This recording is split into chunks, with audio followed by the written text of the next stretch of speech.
मोदी सरकार नहीं सर, सरकार ने कहा था कि नौजवानों के रोजगार के लिए हम लोन लाएंगे, लोन भी दिया पिछले 10 साल से।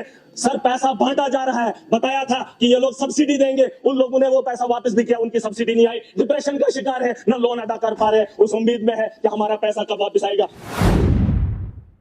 मैं कहना चाहता हूं लेबर के बारे में कि इनके वेजेस को यहाँ पर बढ़ाया जाना चाहिए। हमारे यहाँ कश्मीर की कंपनी, कश्मीर के अंदर जो कंपनी काम कर रही है, प्रोजेक्ट बना रही है, वहां पर मोदी सरकार नहीं सर, सरकार ने कहा था कि नौजवानों के रोजगार के लिए हम लोन लाएंगे, लोन भी दिया पिछले 10 साल से।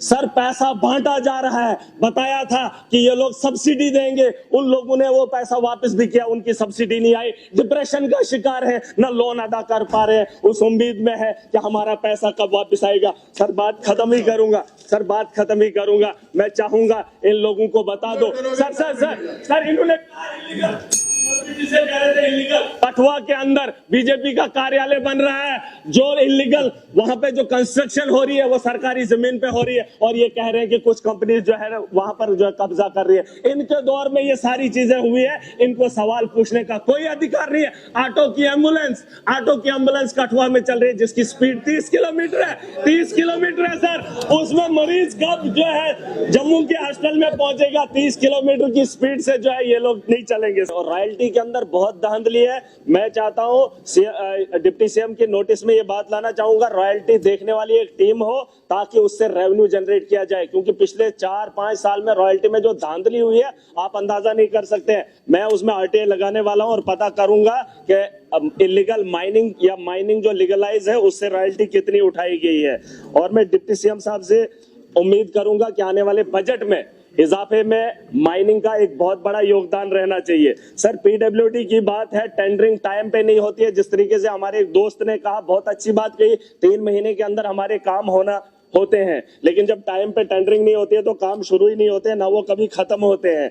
और उसके अलावा सर क्वालिटी ऑफ वर्क, इसमें R&B हो या PMJSY हो, सर सरकार रोड बनाना चाहती है, मुआवजा दे ही नहीं रही है, पुरानी जमीनों का मुआवजा अभी तक नहीं मिला, और नई जमीन कहते हैं कि स्टेट लैंड होगी तभी निकलेगी, फॉरेस्ट क्लियरेंस नहीं मिलती है, कई सालों से फॉरेस्ट क्लियरेंस की वजह से आज तक रोड नहीं बने। मैं चाहता हूं इस ऐवान से, इस सदन से वो काम हो। लोगों की आप मलकियत जमीनें छीन रहे, उनके मकानातों को उजाड़ दिया, कई सालों से मुआवजा उनका नहीं दिया, लेकिन जंगलात आने की वजह से जंगलात की क्लियरेंस नहीं ला पाते हैं। मैं इस हाउस से उम्मीद करूंगा कि जंगलात का डिपार्टमेंट सरकार का है, और सरकार अगर इजाजत नहीं देती है, कहीं ना कहीं ये कमजोरी है सर हमारी। उसके अलावा सर डिप्टी सीएम के नोटिस में लाना चाहूंगा, शेख साहब का भी एक सपना था, मुफ्ती सईद साहब का भी एक सपना था, डोडा और वो जो कश्मीर की ओर जाती है, घाटी की ओर जो हमारा रोड जाता है उसे नेशनल हाईवे के लिए, मैं चाहूंगा सुरेंद्र जी जो है उसमें थोड़ा सा अपना एक योगदान दे ताकि कश्मीर के साथ हम लोग मिले। उसके अलावा सर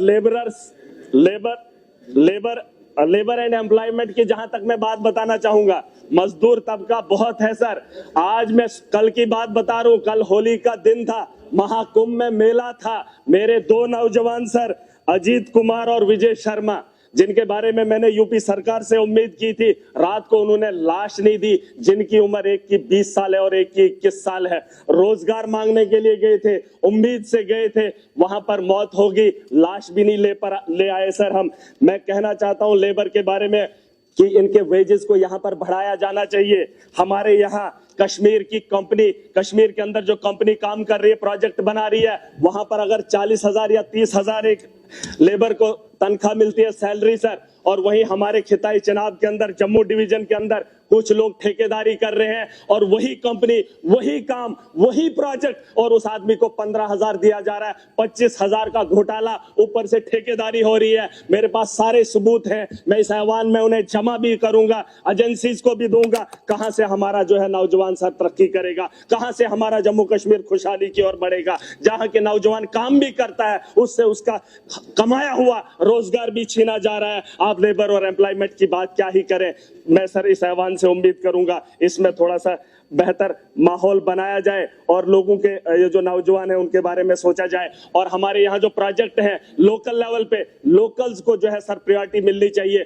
हमारे इलाके के अंदर पावर प्रोजेक्ट बनने जा रहे हैं, मैं चाहता हूं कि बाहर के लोग वहां आकर धांधली ना करें और कोई पॉलिटिकल प्रेशर ना पड़े। मैंने अपनी आवाम को कहा है, जिन लोगों की जमीनें खोदेंगे, जिन पहाड़ों पे ये लोग कब्जा करना आएंगे, जहां से ये रेवेन्यू जनरेट करेंगे, अपने घरों को बनाएंगे, वहां से हमें अगर रोजगार नहीं मिलेगा तो बड़े पैमाने पे सर मैं अभी खत्म कर रहा हूं, इंडस्ट्रीज पे आ रहा हूं। इंडस्ट्रीज से कोई फायदा नहीं है। अभी किसी ने कहा लखनपुर के बारे में सोचा जाना चाहिए। हमारे यहाँ ईंटों के भट्ठे हुआ करते थे जम्मू के अंदर, वो बंद पड़े हैं, उन्हें गिरा दिया गया है। ईंट पंजाब से आ रही है, शरेआम लखनपुर से क्रॉस हो रही है। हमारा सरिया नहीं बिक रहा है, सीमेंट नहीं बिक रहा है, क्योंकि पंजाब और हरियाणा से जो चीजें आ रही है वो डायरेक्ट लोगों को सस्ती दामों पे मिल रही है, या फायदा हो रहा है। हमारे यहाँ लोकल जो है ठप हुआ है। ये सवाल मैं इन लोगों से पूछना चाहता हूँ। वही महाराजा का सपना था, उसने कहा था पंजाब का आदमी यहाँ पे कारोबार ना करे, दिल्ली का आदमी यहाँ कारोबार ना करे, क्योंकि हमारे लोगों को जो है यहाँ मुश्किल है, जमीन की कमी है।